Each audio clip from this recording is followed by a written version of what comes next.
All right, hey, welcome here. We are talking reward-based riding, and I am Angelica Heselius. Today's topic is hoof targets and a little bit more what we can actually do with them than how we teach them.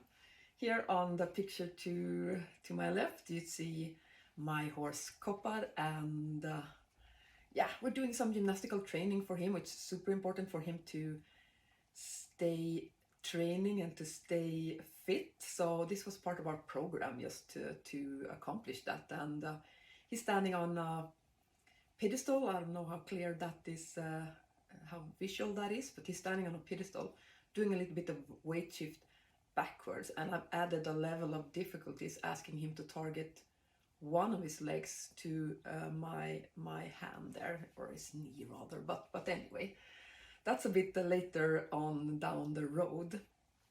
The foundation, I just have to say this, the foundation should, I think it's very important to keep the foundation really strong throughout the horse's education. The foundation here being horse, usually we start with front hoof, with the front hoofs on a mat, doormat or whatever. And to have that really solid, we can have all four hooves, of course, if we like, but to have the mat stand super solid before we start to move on the mat. And why that is important is solely because well, it's safety also. It's a safe behavior that the horse can offer in so many different contexts, and we can build parking from it. We can build the ins to doing work in halt, and it's very useful in everyday context like that. But also if we starting with just movement on the mat, and that is the first association the horses have with the mat, then we can get a lot of not so relaxed behaviors. The horse is continuously looking for something new to do, and we lack a little bit of stillness and stability in the movement itself. So from a movement perspective as well, I really focus on getting that foundation strong before moving on. But when we have it, it's great in to work with the horse's body awareness. And here is Ellen, and she's I mean, this is not meant to show like a perfect executed exercise or anything. This is just a day in our training life, and I'm asking her to send weight backwards to one of her hind legs, and want to observe how she solves this movement challenge, if you will, and just see where we go with this. And it gives the horse so many ways of actually getting to know their own body, which we of course also have use for later on when we want to ask the horse more specifically, can you do the exercise like this? But I love starting with the horse just exploring their own bodies, and here is the same, but with a younger horse that's tiny, and we're just standing still. This is a thicker mat, the IKEA mat Plufsig. I know many of you use it already.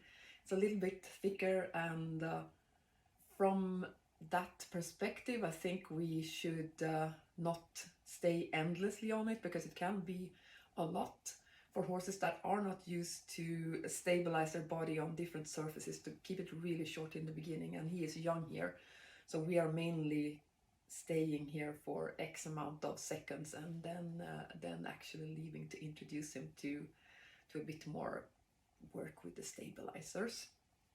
Yeah, and yeah, then we can be more specific to work with the front hooves and really get into nuances and how the horse lifts the hoof and which point they target with the here on the picture, he's looking for the target point with his front hooves there, and exactly where it hits. I mean, that's very adjustable when we use a target like this, instead of how it's normally done with the whip, where the horse is moving away from the whip. Here the horse is moving towards the target, and that's super.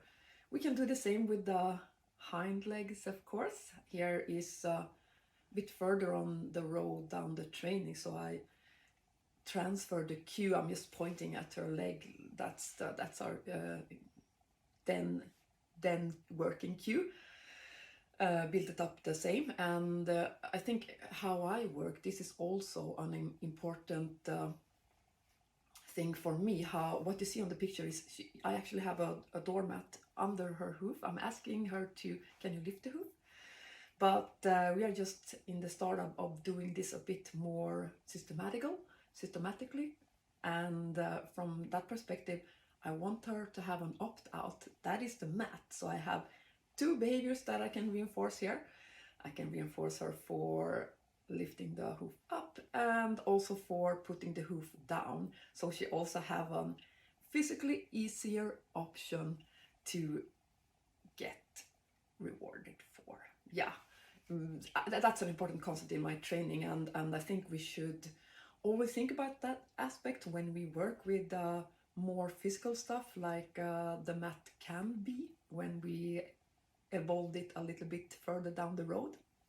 But with that said, it's also like such a favorite everyday life tool. Here you see Frody and Tiny, and in the beginning when Tiny moved over here, the mat was such an important concept for the everyday life in the paddock, so to speak, that I could show him. He was very in my face in the beginning, which could lead to problems with the other horses, because they didn't like his way of interacting so much.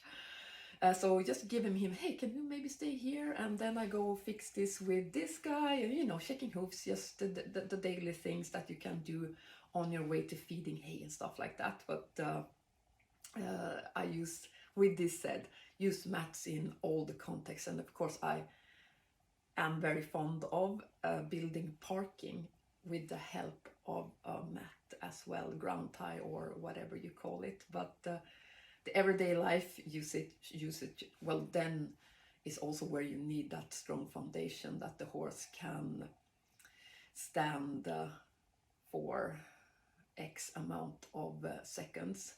I think when we got into 10-20 seconds, especially 20, then it's easier to get longer duration, so you can actually leave and go get your tack if you're using tack, or something you've forgotten, which happens every day in my life, and you know, stuff like that.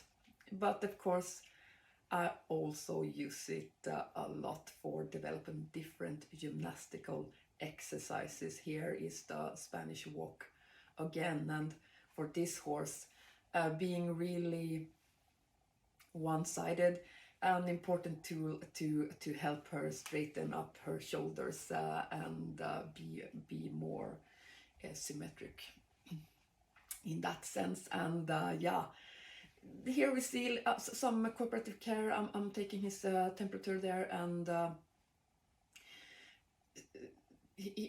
mean, the same concept as with the gymnastical training. He can actually leave this setting if he should like, and giving the horse an option to say no, I think that is really, really beneficial in this type of context. So yeah, love hoof targeting and what we can do with it. And it's also a really, I mean, this last picture, this is me and Ellen, and we just taken a little break, and feeding her on the mat, just chilling. So the mats are important point where we can also chill a little bit. I have a difference between a mat that is a pause mat and a mat that is active. But for her, mats, she loved her mats, and she was herd bound, and to help her be a little bit more comfortable in new environment, mats was an important part, or that too. I could bring the mat to new places. Well, it could be like an easy task, like going over to the neighbor's riding arena, bring the mat, and just like, hey, remember this?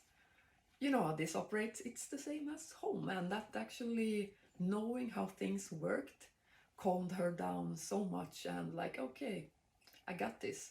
So from that aspect as well, mats are fantastic, and we can build.